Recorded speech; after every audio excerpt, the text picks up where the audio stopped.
The last we know now, he's going eastbound on the 210 freeway into the Sylmar area. Officer Mike Harris, we see that you have at least 2 CHP vehicles following behind this State Ranger vehicle.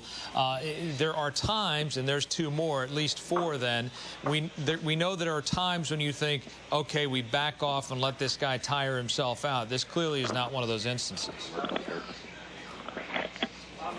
Mike Harris, you with us from CHP? Yes, yeah, just saying that there are times the strategy is to de-escalate the situation by backing off and pulling officers away, but this doesn't seem to be the kind of a situation in which you would employ that tactic. You know, pursuits are very fluid, and we definitely have to take them on a case-by-case basis. You know, the severity of this situation, they're in a patrol vehicle. The patrol vehicle has weapons in it.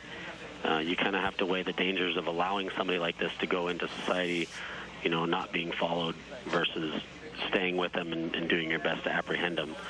And that's what the officers on the scene are going to do, and the supervisors are going to coordinate.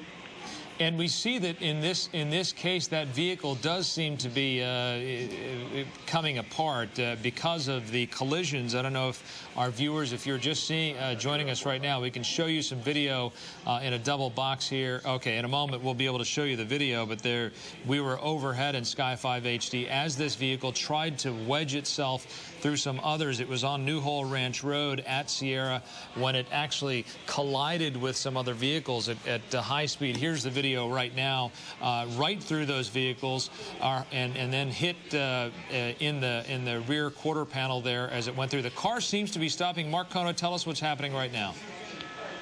Yeah, eastbound 210, Frank, right through the heart of Sylmar here, just before Polk is where this guy has elected to pull over here. He looks like he's in the number 4 lane, and not sure if he's ready to give up yet. We'll see at this point, but he did either stop or maybe ran out of gas. We don't know, but here he is. He's not, as of yet, coming out of the vehicle, but, you know, the CHP behind him is setting up to make the arrest, and, you know, hopefully, you know, once they coax him out of the vehicle.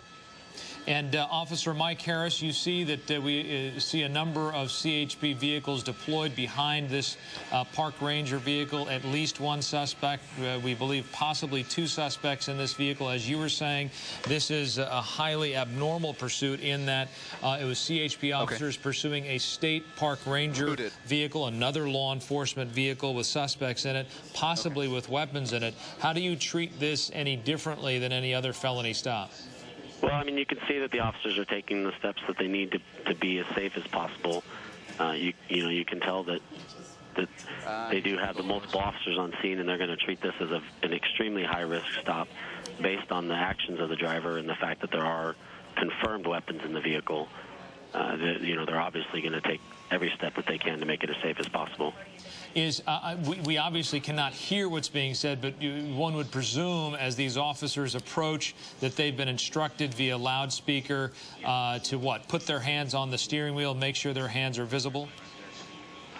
Absolutely, yeah. You know, they're going to go through the different steps that they're known in the process that we have for making our felony stops and giving our instructions to the drivers and passengers in the vehicle. All right, there's suspect number 1 coming out, and if you go back, Mark, for a second, it looked like suspect number 2 is coming out of the vehicle on the driver's side. Mark, what do you see in there?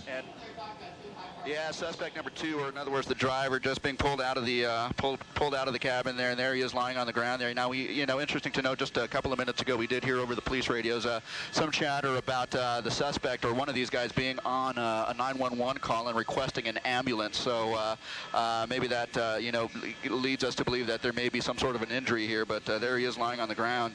You know, they're not making too much efforts, you know, to apprehend him. Although, you know, it is clear to us that he is, you know, in custody, but there you have it, the driver of the vehicle right there on the ground. So it's possible, one of the initial reports, as we said, suggested that there were shots fired by the state park rangers at these suspects. We had a report that it was that one of these suspects had been injured or wounded in some way. Given the fact that you've heard that Officer Harris, that there was a 911 call possibly from this park ranger vehicle requesting an ambulance, that suggests that yes, indeed, one of them was injured.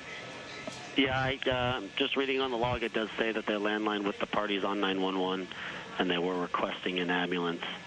That the party had requested based on the fact that he'd been shot.